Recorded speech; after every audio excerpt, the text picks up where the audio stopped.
And stay down.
I think it beats the sucker.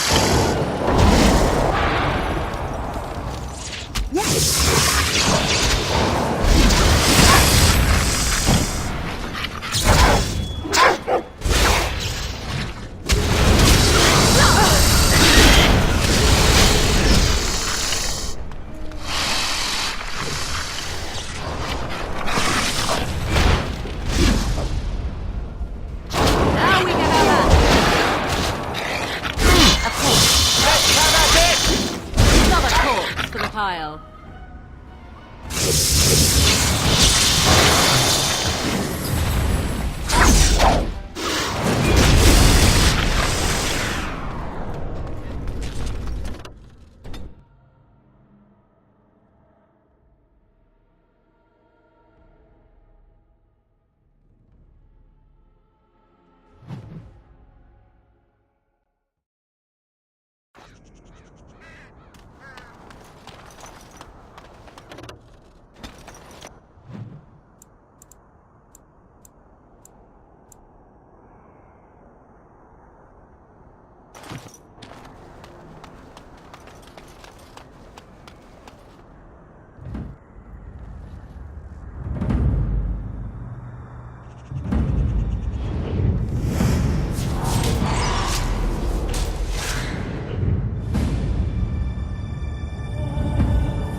Maker!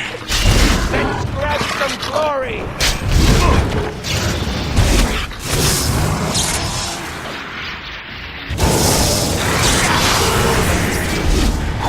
As you say.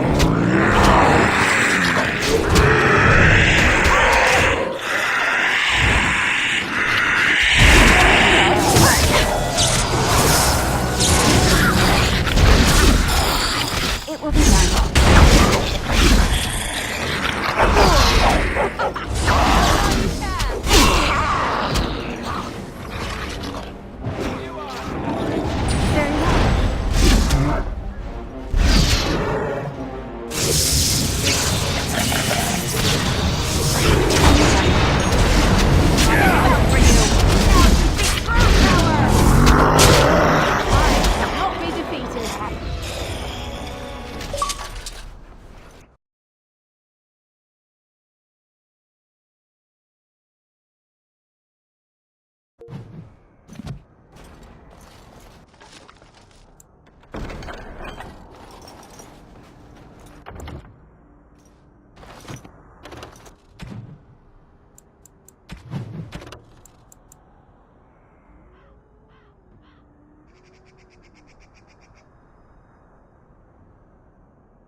Oh, they left him here to rot.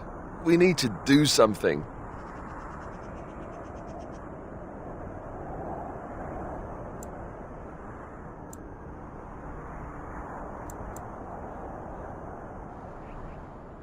He was a good man who hoped too much and died too young. He deserves what little honor we can afford to grant him.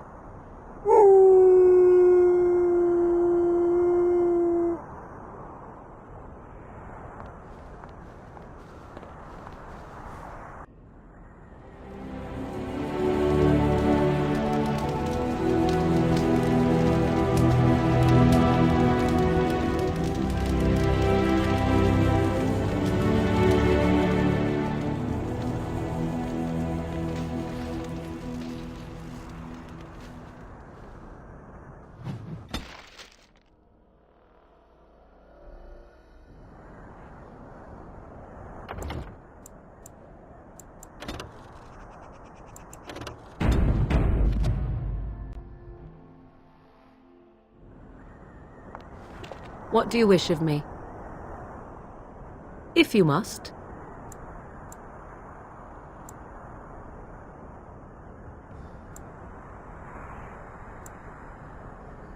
My mother has been hunted from time to time, yes, by Templar fools like Alistair, which should tell you how successful they generally were. Flemeth made a bit of a game of it, in fact. The Templars would come again, and she would look at me and smile and say that the fun was to begin once more.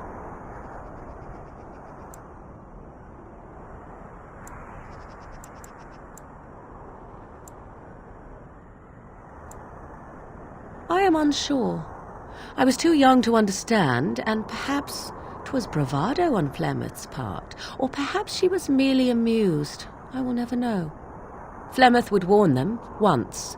'Twas a warning they inevitably failed to heed. And then the true game began. Often Flemeth would use me as bait, a little girl to scream and run and lure the Templars deeper into the wilds and to their doom.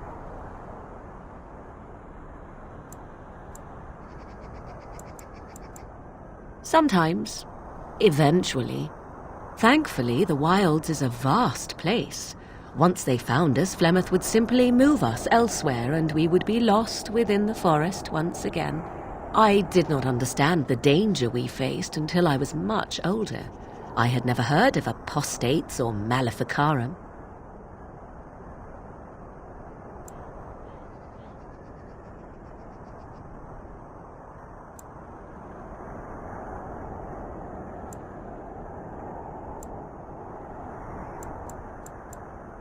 Perhaps they did. Still, I do not begrudge them doing what they believe is necessary.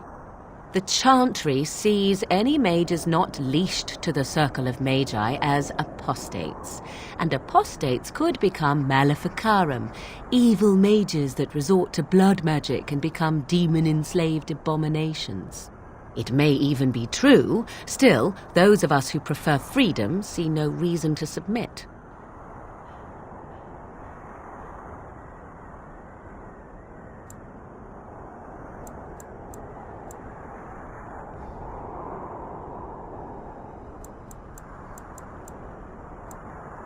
No? I am not surprised you say such. Enough of this talk. Let us return to the task at hand.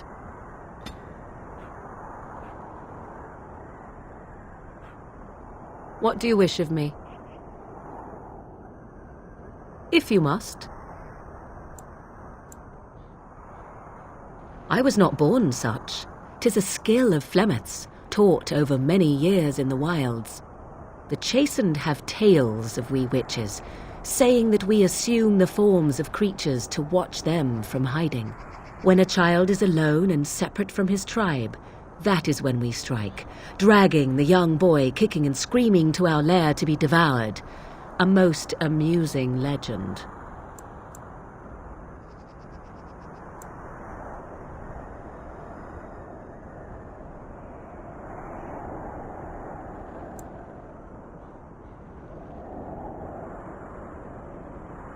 Changing her form, certainly. Devouring lost children, I cannot say. She has not done it in my experience, though in truth my lifespan is but a fraction of her own. Why do you ask? Is there something specific you wish to know?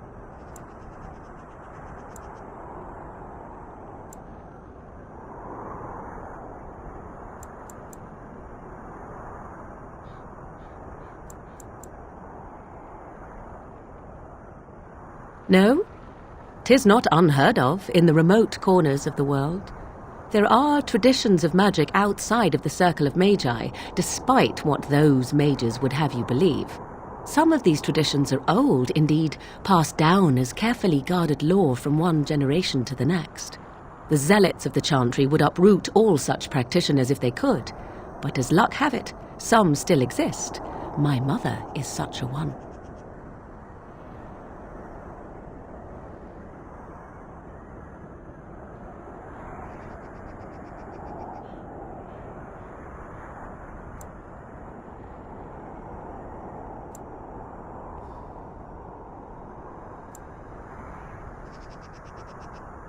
I'm shocked that you think so, being a mage of the circle as you were. But perhaps you felt a little like a caged bird as well, caught within that dark tower.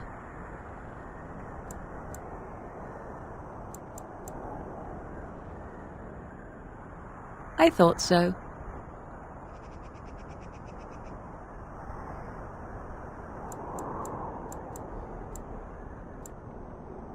Anyone with sufficient will, but the act of transformation is a magical one. 'Tis a spell and thus requires a mage's talents. Indeed, you could learn the spells required if I cared to teach you.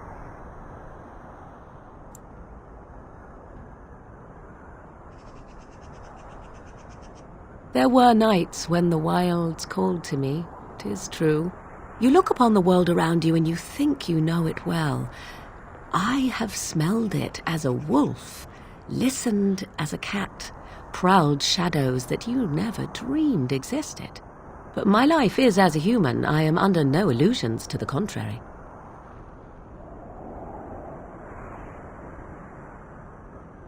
They do not shy away from me. To their senses, I believe I seem like any other of their species.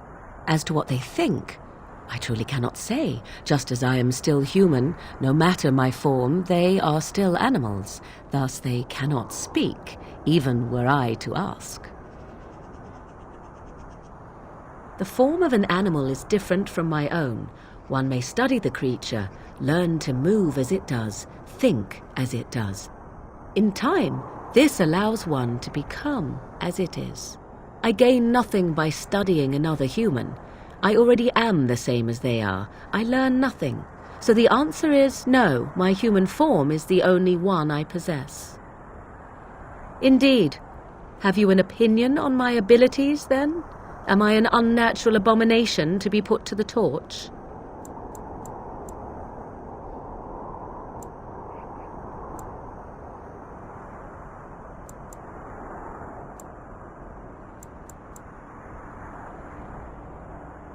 A most practical opinion, far more so than any man I have spoken to. But enough of such talk, let us proceed lest the dust gather on us.